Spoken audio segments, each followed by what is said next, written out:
So Victor Oladipo or his camp have come out and said he would prefer to move on from the Indiana Pacers because they can't agree on a contract extension.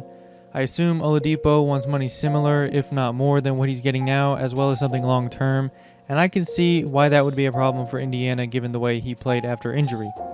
So whether he gets traded in the offseason or signed somewhere else in the 2021 offseason, it looks like Victor Oladipo is on the move. But where should he go? Where does he fit best?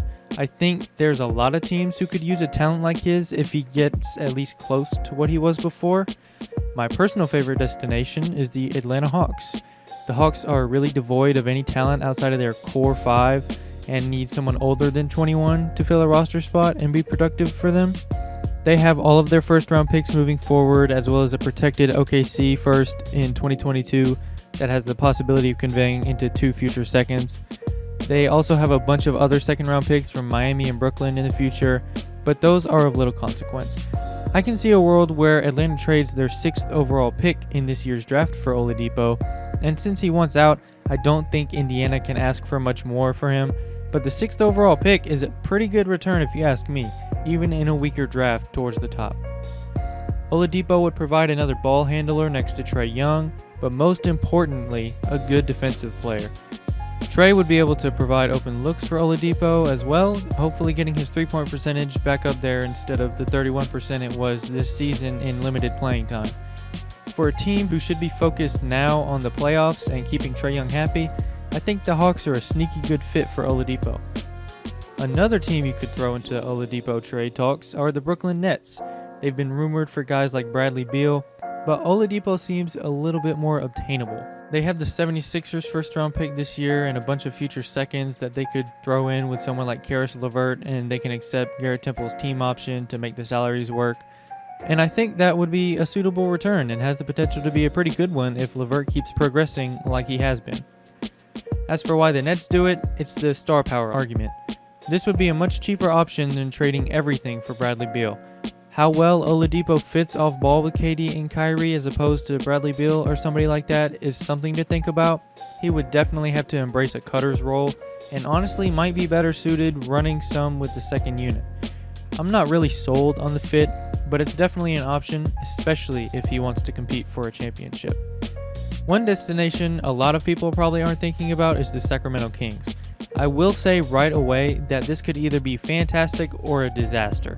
Both De'Aaron Fox and Oladipo have similar problems, but we did see Fox progress as a shooter last year, but this year he was injured a lot, and I don't think he ever got going fully. But these two could give Sacramento a crazy good defensive and athletic backcourt if everything worked out. As for what the Kings give up in the move, it's most likely the disgruntled Buddy Hield. Maybe you throw in a second or something, but I doubt it. I think that is enough considering Buddy is one of the best 3-point shooters in the league. Like I said, it could either go really well or very poorly for the Kings depending on the progression of Fox and Oladipo's shooting as well as Oladipo's recovery athletically. The Dallas Mavericks are also somebody to think about, as they've been in trade rumors for him for a while. They could also use a defensive presence next to Luka. The situations are similar in Dallas and Atlanta in terms of needing defense next to their star guards. This one requires a bit more salary matching, but Dallas has Dwight Powell and DeLon Wright to match the contracts, but the pick situation's kind of tricky.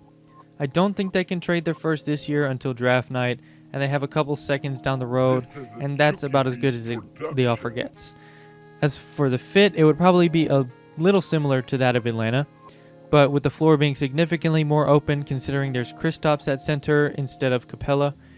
But Luka would provide a ton of open looks from 3 as well as cutting for Oladipo, so maybe it would help him find his rhythm. It would also open up the possibility of 3-guard lineups if you really felt like it. You could have Luka, Oladipo, and Seth Curry out there, which could be really great on offense.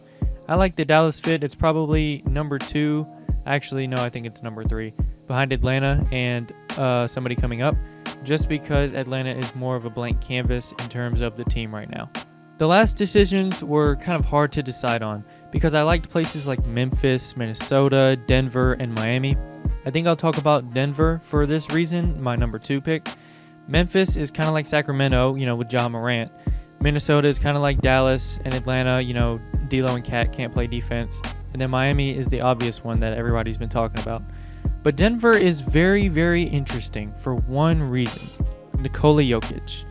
As you know, Denver loves having Jokic on the three-point line or on the elbow and then having dudes run all around the floor. And what better guy for that than Oladipo, assuming he recovers at least some of his athleticism. Him and Jamal Murray would wreak havoc on defenses inside that offense. Assuming they have Jeremy Grant still, that lineup could be Jamal Murray, Oladipo, MPJ, Jeremy Grant, and Jokic. Hopefully, MPJ can learn to try on defense at least a little bit, because he definitely has the tools to be a good defender. As for the package the Nuggets would be giving up, Denver has all of their firsts moving forward, excluding this year, but they have Houston's first rounder this year, so Gary Harris plus the Houston pick. I mean, I think getting a decent first is pretty good for Oladipo, considering you have no leverage and he's an expiring contract. Now, this would probably send you into the luxury tax, assuming you retain Grant, but after what we saw in the playoffs this season, I think the Denver Nuggets should just go for it. So those are 5 destinations for Victor Oladipo that I like personally, and I think they're all pretty interesting. If you liked the video, like it, subscribe if you feel like it. If you didn't like it, dislike it. And I hope you guys have a good day.